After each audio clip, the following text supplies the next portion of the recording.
Hello YouTube, it's me, Brittany, and today is my 5th free birthday, and I am going to talk to you guys about the things that I wish I would have known before I started HRT. But before I get to that, I want to thank every single one of you guys who have already subscribed. It's 370 plus or something at this time, I don't even remember. But I love every single one of you guys. If this is your first time watching, please hit that subscribe button, hit the like button. I do tons of videos, so I try to make at least a video or two every week, and it's a very interactive channel. If you go back and look, I do a lot of where I answer some questions. However, today I'm going to talk about some things that I just felt like talking about. So let's get into today's topic. First, if you don't understand what I mean when I say it's my 5th free birthday, I will explain it to you. Basically, April 11th, 2015, I received my prescription for estradiol and spironolactone and was able to start my hormone replacement therapy. So I have been transitioning since August through November of when I came out of 2014, and then I was able to get hormones on April 11th, and I officially started taking them on April 11th in 2015. And so I kind of always try to celebrate this day as like another birthday. It's like shedding the old me, and this is the new me who's only a 5-year-old. But in reality, I like to remind people that,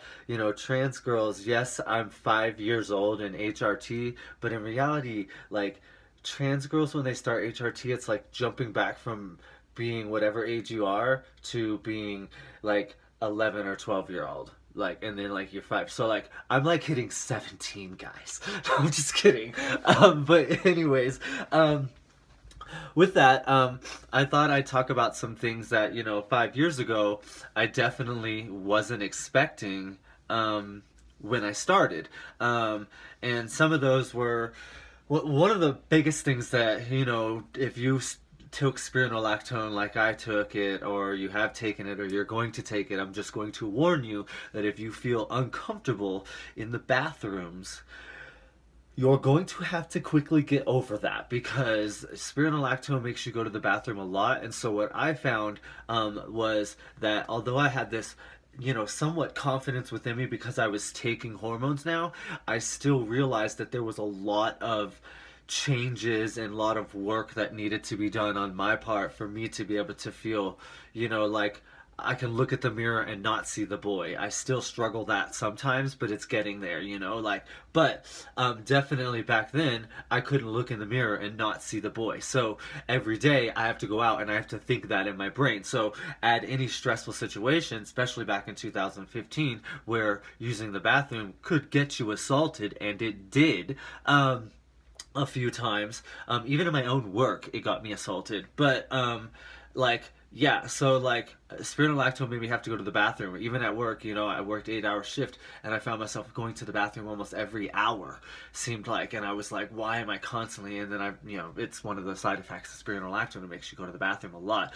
And for me, back then, going to the bathroom was very uncomfortable because I was very nervous, and for obvious reasons. I have and had been attacked, you know, before that and after I started hormones. So I still get nervous going into public bathrooms and public places. I like to take a friend. So like for me, that was one of the biggest things I wasn't expecting. And because the endocrinologist that I had wasn't really like excited about having a trans patient, but they were like, all right, well, I'll help you and I'll get you what you need. So like, he didn't really explain to me what to expect from the hormones. And like a lot of the other things, like with that, without having any information and just really kind of learning what I was learning from basic, you know, other girls on YouTube, and, you know, other girls that I had met in person, you know, I really wasn't expecting some of the physical effects that hormones have on you. So like I felt like hormones definitely did a number on my energy level. Whereas when I first started hormones, you know, going to work was easy, and then I think 4 to 5 months in, I started to realize that getting through an 8-hour day was really difficult. And like, yes, I signed up to do a job on my feet, and I should suck it up and just get through it. But in reality, doing a job on my feet for 8 hours a day was no longer as easy as it was, and it was a lot because of the muscle deterioration that happens whenever you take testosterone out of the body, and all those muscles that were built around testosterone and were fueled by that testosterone have now lost all their strength and all their energy. So that was one of the things. Definitely when these started to grow, it was really kind of shocking to me. I learned how to be patient. Um, I I, like many other young trans girls that I see today, have this notion that I start HRT and then bam, I see results. And I definitely didn't see that. And it was very, very frustrating for me. And so, one of the things that I had to develop and what I wasn't ready for, I was not a patient person before I transitioned. But definitely, as I've transitioned, my patience level has gone way up. And my emotional capacity is also, I'll get more into that. But definitely, when it comes to being patient, and I warn a lot of you other young trans girls when you're getting started, please be patient. Don't be frustrated when you look in the mirror and you don't think you see anything. I promise you, things are happening, but they happen at a slower pace than you're expecting. And every girl is different. Every body is different. So, like, everybody responds differently to these hormones. So, for me, I really was not ready for that. So, like, I hit 6 months, I hit 1 year, and it wasn't until about 1 year that I really started to say, I can look sideways in the mirror and I can say, oh, I see them. I can see and I can feel these breasts budding. And definitely I could feel them. I could feel the pain within 5, 6 months, but seeing them was different. Now being 5 years on hormones, I see them with these, but so now I'm like, slow down, girls. But definitely be patient. It comes with time. Results happen.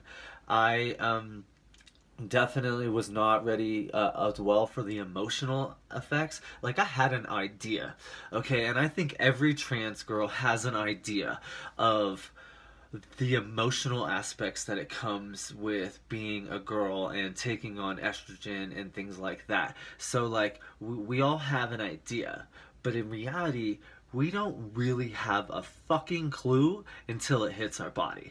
And just like I said, everybody is different. And I mean, I have much, much respect for cis girls because they have been riding this train for years and years, and like, they do it sometimes with ease. And for me, it took a long time to really get a full grasp. Now, I've pretty much have a pretty good control over all of my emotional range. There are times, where I can lose control emotionally as far as when it comes to sadness and stuff like that, and depression, and I've definitely been experiencing a lot of that lately with things that have been going on around me in the world.